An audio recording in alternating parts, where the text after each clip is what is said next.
Humans were strong. Everyone in the galaxy agreed on that. They survived on a harsh planet with unstable weather, dangerous animals, and constant conflict. They fought wars even before they reached the stars, and when they finally joined the Galactic Alliance, they did not come as beggars. They came as survivors, fighters, builders. Humans repaired broken stations, defended weak borders, and accepted missions other species refused. But there was something the galaxy did not understand at first. Humans broke quietly, not all at once, not loudly, but slowly. Long missions, endless battles, empty rooms, silent ships. Humans could endure pain, hunger, fear, but loneliness ate them from the inside. Some became reckless. Some lost focus. Some made emotional decisions that confused their allies and scared their enemies. After 3 major diplomatic disasters and 1 near war caused by an isolated human commander, the Galactic Council finally admitted the truth. Humans needed bonds. They needed someone to come back to, someone who stayed. That was how the Companion Assignment Program was born. Officially, it was called a Stability Partnership Initiative. Unofficially, across the stations and fleets, it had another name. You've been assigned a wife. Lieutenant Aaron Cole stood alone in the transport corridor, staring at the sealed door in front of him. The message he had received an hour earlier still echoed in his mind. He had read it 3 times, convinced there was some mistake. Humans were not forced into relationships. At least, that was what the Alliance promised. The program was voluntary, carefully tested, matched by advanced compatibility systems that considered psychology, biology, and emotional resilience. Aaron had not volunteered. Or at least, he did not remember doing so. The door slid open with a soft hiss, revealing a wide council chamber filled with floating holograms. Several alien representatives watched him with unreadable expressions. At the center hovered a calm artificial voice, neutral and precise. Lieutenant Aaron Cole, human, age 27, Frontier Defense Unit. Aaron stood straight. Yes, you have been selected for a compatibility assignment. With respect, Aaron said carefully, I didn't request one. A pause followed. Not uncomfortable, measured. Your psychological evaluations indicate prolonged emotional isolation, the voice replied. Your mission history shows extended solo deployments. Your performance remains exceptional, but instability risk is increasing. Aaron clenched his jaw. I'm fine. That response is statistically common among humans who are not fine.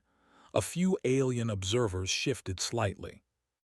Aaron felt heat rise in his chest but forced himself to stay calm. So this is it, he asked. You assign me a partner and expect it to fix everything. No, the voice said. We assign you a bond and observe whether humans perform better when they are not alone. Aaron exhaled slowly. And if I say no, you may refuse. However, refusal would result in reassignment away from the frontier. That made his heart drop. The frontier was dangerous, unstable, and always one disaster away from collapse. It was also where people needed him. Where he mattered. Who is it? He asked at last. The chamber lights dimmed slightly. Another door opened on the far side of the room. Small footsteps echoed softly. She stepped forward and the room seemed to change. She was petite even by human standards, barely reaching Aaron's chest. Her skin shimmered faintly with a pale lavender tone, smooth and unmarked. Large eyes reflected the light like polished glass, curious and calm. 2 delicate antenna-like structures curved gently from her hairline, twitching slightly as she walked. She wore a simple white garment, unadorned, formal in its own alien way. When she reached him, she stopped, looked up, and smiled. It was not nervous, not forced. It was warm. You've been assigned a wife, she said in careful but clear galactic common, her voice soft and steady. It's me. For a moment, Aaron forgot how to breathe. The room was silent. He stared down at her, his mind racing. She was nothing like what he expected. No political advisor. No hardened survivor species. No intimidating warrior, she looked gentle. "You're joking," he said before he could stop himself. Her smile did not fade. "No." One of the council members spoke, their voice layered and slow. "This is Lyra of the Nemir. Her species is emotionally adaptive and highly resilient to psychological stress." Aaron looked back at her. "You're aware I'm a human, right?" "Yes," Lyra said. "We're bigger, stronger, louder, we fight a lot." "Yes. And I'm stationed at the edge of Alliance space. It's not safe." "Yes," she said again, still smiling. Aaron rubbed his face. "Do you understand what wife means to humans?" Her antennae tilted slightly. "It means I stay." That answer hit harder than anything else. Aaron lowered his hand slowly. Around them, the council watched carefully, recording every reaction, every pause. "You don't have to do this," he said quietly. "They can't force you." "I chose to," Lyra replied. "My people believe strength is shared. Humans carry much alone." He had no response to that. The voice of the chamber returned. "The assignment will begin immediately. Cohabitation is required. Observation period 6 standard months." Aaron looked at Lyra one last time. She showed no fear, no hesitation, just trust. "All right," he said finally. The first days were awkward. The station quarters assigned to them were small but functional. 2 sleeping areas separated by a thin partition. A shared common space. Neutral lighting. Aaron moved carefully, like a soldier afraid of breaking something fragile. Lyra watched quietly, learning his habits. She noticed how he checked locks twice, how he paused before sitting, how silence weighed on him heavier than noise. She spoke softly, asked simple questions, never pushed. One night after a long patrol, Aaron returned to find warm light filling the room. Lyra was sitting on the floor, arranging small glowing stones in careful patterns. "What's that?" he asked. "Memory markers," she said. "They help calm thoughts." He hesitated. "Do they work on humans?" She looked up. "Let's see." He sat down across from her, tired beyond words. The stones pulsed slowly, changing color with each breath she took. Without realizing it, his own breathing slowed. Minutes passed in silence. "This is stupid," he muttered. Lyra smiled. Most helpful things look that way at first. For the first time in months, Aaron slept without waking to alarms in his head, but not everyone approved. Whispers spread across the station. Other species watched with doubt. Some mocked the idea. A few openly questioned whether pairing humans with smaller, gentler beings was irresponsible. One group, however, watched with interest. Weakness, they believed, had finally been found, and they were ready to test it. Far beyond the station walls, in the dark between stars, a signal was sent. "The human has bonded," the message read. "The companion is small, vulnerable." The reply came quickly. "Then the human will break."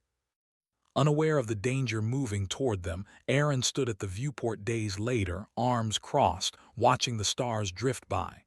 Lyra stood beside him, close enough that he could feel her warmth. "You can still leave," he said quietly. She looked up at him. "So can you." He shook his head. "I won't." Her smile returned, soft, steady, unafraid. "Neither will I," and somewhere deep inside the human, something that had been cracking for a long time finally stopped breaking. The frontier station felt different after the bond became public. At first, nothing had changed. The same patrol schedules, the same distant stars drifting past the viewport, the same hum of machines keeping everyone alive in the cold of space. But beneath it all, tension grew like a slow shadow. Aaron noticed it in the way other officers looked at Lyra. Some were curious, some were uncomfortable. A few looked openly doubtful, their eyes lingering on her small frame as if measuring how easily she could be broken. Lyra noticed too, though she never said anything. She moved through the station with quiet grace, greeting others politely, offering help where she could. She learned the layout faster than expected, memorized emergency routes, and listened carefully when engineers spoke about power fluctuations or shield stress. Aaron watched her from a distance sometimes, unsure how to feel. She was not a soldier. She did not carry weapons. She had no armor. Yet she walked among hardened fighters without fear, as if she belonged there. That both impressed and unsettled him. "You don't have to follow me everywhere," he said one morning as he adjusted his gear. "I know," Lyra replied calmly, "but I want to." He frowned slightly. "The frontier isn't safe." She met his eyes. "Neither is loneliness." He had no answer to that. Their first real test came sooner than expected. An emergency alert echoed through the station, sharp and urgent. Red lights flashed as the artificial gravity adjusted slightly, a sign of external stress. "Unidentified ships entering perimeter," the announcement said. "All defense units report." Aaron was moving before the message ended. Training took over, muscle memory guiding him through corridors toward the command center. He stopped only when he realized Lyra was right behind him. "Stay here," he ordered. She shook her head. "You'll need me. This isn't a discussion." "It is," she said softly. "You are not alone anymore." For a moment he almost argued. Then another alarm sounded, closer this time. He clenched his jaw and nodded once. "Stay close," he said, "and don't run unless I tell you to." Her antennae tilted slightly in agreement. The command center was chaos. Screens displayed hostile ships forming a loose ring around the station. Their designs were sharp and aggressive, clearly built for combat rather than trade. "Pirates," someone muttered. "No, wait. That's not their usual pattern." Aaron studied the data quickly. "They're testing us," he said, "looking for weakness." A senior officer glanced at Lyra, then quickly looked away. Aaron noticed. "They think she's it," he realized. The attack did not come all at once. Instead, the ships launched precision strikes, targeting secondary systems, communications relays, docking clamps, outer sensors. It was careful, deliberate. They wanted to isolate the station. As the battle stretched on, Aaron coordinated defenses, moving between teams, issuing orders calmly. He fought like he always had, focused, relentless, controlled. But something was different. Every time he turned, Lyra was there. Not in the way, not slowing him down. Just present. When systems failed, she helped reroute power under the guidance of engineers. When wounded crew were brought in, she held their hands, speaking softly in words that calmed panicked minds. When fear spread, she remained steady. Aaron began to realize something unsettling. She wasn't a weakness. She was an anchor. The pirates made their move hours later. A boarding pod breached the lower levels, smashing through reinforced hull plating. Security teams responded immediately, gunfire echoing through metal corridors. Aaron was among the first to reach the breach point. "Stay behind me," he said to Lyra. "I will," she replied. The attackers were taller than humans, armored, aggressive. They moved fast and hit hard. But humans had fought worse. Aaron led the defense with brutal efficiency. He blocked, struck, advanced. Years of training and instinct guided him. His unit pushed the pirates back inch by inch. Then one of them noticed Lyra. The pirate pointed, making a sharp sound that was clearly a command. Two others shifted their focus, eyes locking onto her small figure. Aaron saw it happen. "Lyra," he shouted. She moved, but not away. Instead, she stepped closer to him. The pirates lunged. Something inside Aaron snapped, not in anger but in clarity. This was not about orders, or duty, or survival. This was family. He moved faster than he ever had before, intercepting the attackers with controlled force. He disarmed one, disabled another, drove the third back into the wall with a strength that surprised even himself. The fight ended quickly after that. The remaining pirates retreated, dragging their wounded behind them.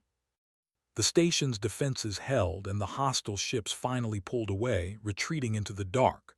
Silence followed, broken only by heavy breathing. Aaron stood still, chest rising and falling, hands shaking slightly. Lyra reached out and placed a hand on his arm. "You're hurt," she said. He looked down. A shallow cut along his side. He hadn't even noticed. "It's nothing," he muttered. She shook her head. "Humans always say that." Medical teams arrived tending to injuries. As Aaron was treated, he noticed something else. The way people looked at Lyra had changed. There was respect now, not loud, not dramatic, but real. Later, back in their quarters, Aaron sat on the edge of his bed, staring at the floor. The adrenaline had faded, leaving exhaustion behind. "They went for you," he said quietly. "Yes," Lyra replied. "That was the plan." "Yes," he clenched his fists. "I won't let that happen again." She stepped closer. "They will try." He looked up sharply. "What?" "Because they do not understand humans yet," she said gently, "and they think pain will make you weak." He laughed softly without humor. "They don't get humans at all," she smiled faintly. "Neither does the galaxy, not fully." A pause settled between them. "Why me?" he asked suddenly. "Out of all the humans, why did you choose me?" Lyra considered this.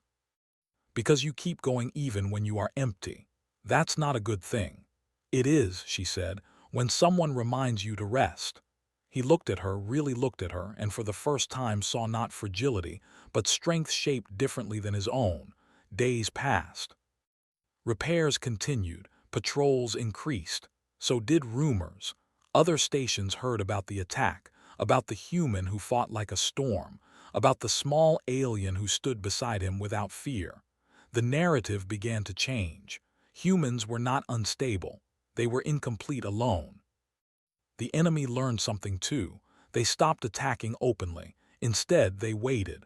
They watched supply routes, studied patrol patterns, and gathered information. They learned names, faces, and they learned what humans protected most. One quiet evening, as the station drifted through a peaceful stretch of space, Lyra stood by the viewport again. Aaron joined her, arms crossed, familiar posture returning. "You're quieter," she observed. "Thinking," he replied. "About what?" "About how close I came to losing you." She looked at him. "You didn't, but I could have." "Yes," she agreed simply. He exhaled slowly. "That scares me." "It should," she said. "Fear means you care." He nodded. After a moment he said, "If things get worse, if it becomes too dangerous, I'll get you out." She turned to face him fully. "Aaron." He met her gaze. "I am here because I choose to be," she said, "not because I was assigned." The words settled deep inside him. Somewhere far beyond the station, a new message traveled through the dark. "The bond is stronger than expected." The reply came cold and precise. "Then we will test it harder." As the stars continued their silent journey, the human and the petite alien stood together, unaware that the galaxy was about to learn a painful lesson. Do not threaten what a human calls his own. The warning came too late. The frontier station's long-range sensors detected the ships only minutes before they arrived. Not pirates this time. Not raiders looking for easy gain. These vessels moved in perfect formation, silent and precise, their hulls dark and angular like blades cutting through space. Aaron felt it before the alarm sounded. That deep pressure in his chest. The same feeling he had felt on battlefields long ago when instinct whispered that something final was coming. Red lights flooded the station. "All hands to battle stations," the announcement echoed. Multiple hostile signatures confirmed. Aaron grabbed his gear and turned to Lyra. She was already standing, calm but alert, her eyes focused. "This time," he said firmly, "you stay in the secure shelter." She did not argue. But she stepped closer and placed her small hand over his chest. "Come back," she said. He nodded once. "I will." The enemy attacked without warning. Energy blasts slammed into the station's shields with controlled rhythm, testing, measuring. They were not trying to destroy it outright. They wanted something else. They wanted her. Command reports flooded in, shields dropping faster than expected, external defenses overwhelmed, boarding signatures detected across multiple levels. "They're everywhere," an officer said. "Too organized." Aaron clenched his jaw. "They planned this." Human squads moved fast, locking down corridors, forcing choke points. The station became a maze of smoke, alarms, and flashing lights. Through it all, Aaron fought like something sharpened by purpose. He was not afraid, he was focused. When a boarding team broke through near the secure shelter, Aaron felt cold rage settle into his bones. "Protect the shelter at all costs," he ordered. "No fallback." The attackers came in waves, tall, armored, relentless. They advanced with confidence, believing numbers would crush resistance. They underestimated humans. Aaron's unit held the line, pushing back again and again. Injuries mounted, power flickered. Still they stood, until the enemy changed tactics. A transmission cut through all channels, overriding Alliance protocols. The voice was distorted but clear. "Human Aaron Cole," it said. "Surrender the bonded one and the station survives." The words spread like poison. Aaron froze for half a second, then he stepped forward. "No," he said simply. The reply came almost instantly. "Then you choose extinction, so be it." The enemy escalated, systems failed across the station. Gravity fluctuated, fires broke out. The secure shelter doors shook under heavy assault. Inside, Lyra felt it, the fear. The pressure, the knowledge that she was the center of this storm. She could hide, she could wait, but that was not her way. She opened a private channel. "Aaron," she said softly. His voice came back strained but steady. "Lyra, stay put." "They will not stop," she said. "You know that, I know." "Then listen to me," she said. "Humans protect, that is your strength. Let me use mine." "What are you saying?" Her antennae trembled slightly as she took a breath. "My species was not chosen by the Council by accident. We stabilize minds. Not just individuals, groups." Aaron's heart sank. "That's impossible. The range is enough," she said. "If I link to the station core, that could kill you." "Yes," she replied calmly, "or it could save everyone." Silence stretched between them, broken only by distant explosions. "I won't let you," he said finally, voice low. "You cannot stop me," she said gently, "because this is my choice." Before he could respond, the channel closed. Aaron felt something tear inside him. "No," he whispered. Lyra moved quickly through the damaged corridors, guided by emergency lights and memory. Engineers tried to stop her. She did not run. She did not panic. She simply asked them to trust her. Somehow they did.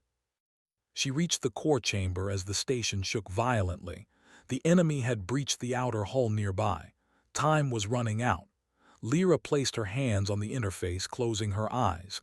She reached outward, not with force, with connection. Across the station, something changed. Human minds, frayed by fear and exhaustion, felt a sudden calm settle over them. Not weakness, not sleep, clarity. Aaron felt it in the middle of combat. His breathing steadied, his thoughts sharpened. Around him, other humans straightened, their movements becoming precise, unified. "What is this?" someone whispered. Aaron knew. "Hold the line," he said. "Now." They surged forward together, not as individuals, but as one. The enemy faltered. They had expected chaos, panic, desperation. Instead, they faced humans at their best. With coordinated strikes, the humans reclaimed corridor after corridor. Boarding teams were driven back. Enemy casualties mounted rapidly. The attackers did not retreat. They pushed harder, and then they felt it. The human response. Across the station, humans fought with absolute determination. Wounded soldiers refused evacuation. Engineers repaired systems under fire. Pilots launched crippled fighters without hesitation, because someone had reminded them why they endured: family. The enemy realized too late that they had triggered the one thing no species should ever provoke: a human protecting what they love. Aaron reached the core chamber just as Lyra collapsed. He caught her before she hit the floor, lowering her gently. Her skin was pale, her breathing shallow. "Stay with me," he said, voice breaking. Her eyes opened slowly. She smiled faintly. "Did it work?" "Yes," he said. "We're pushing them back." "Good," she whispered. The station shuddered one last time, then grew still. Reports came in quickly. The enemy ships were retreating, badly damaged, disorganized, fleeing. The threat was over. Aaron held Lyra close, refusing to let go as medical teams rushed in. "She'll live," one said after tense moments. "Weak but stable." Aaron closed his eyes, relief crashing over him like a wave. Days later, the station drifted in quiet repair. News spread across the Alliance faster than any official report. Humans had not broken. They had adapted. Other species studied the data in disbelief. Human performance had increased dramatically under bonded conditions. Emotional stability, tactical cohesion, resistance to psychological warfare. The Council convened an emergency session. The companion program is no longer experimental, one representative said. It is essential. Lyra recovered slowly. Aaron stayed by her side whenever duty allowed. One evening, as stars passed silently beyond the viewport, she stirred and looked at him. "You didn't leave," she said softly. "Never," he replied. She smiled, tired but content. "Then it worked," he shook his head. "It was already working. We just didn't know it." Across the galaxy, perceptions shifted. Humans were not dangerous because they were violent. They were dangerous because they loved deeply. And when they loved, they endured anything. Protected anything. Destroyed anything that threatened it. The petite alien who once seemed fragile became a symbol, not of control over humans, but of understanding them. And the galaxy learned a final truth. Humans do not need a wife because they are weak. They need one because even the strongest beings should never stand alone. Together, they are unstoppable.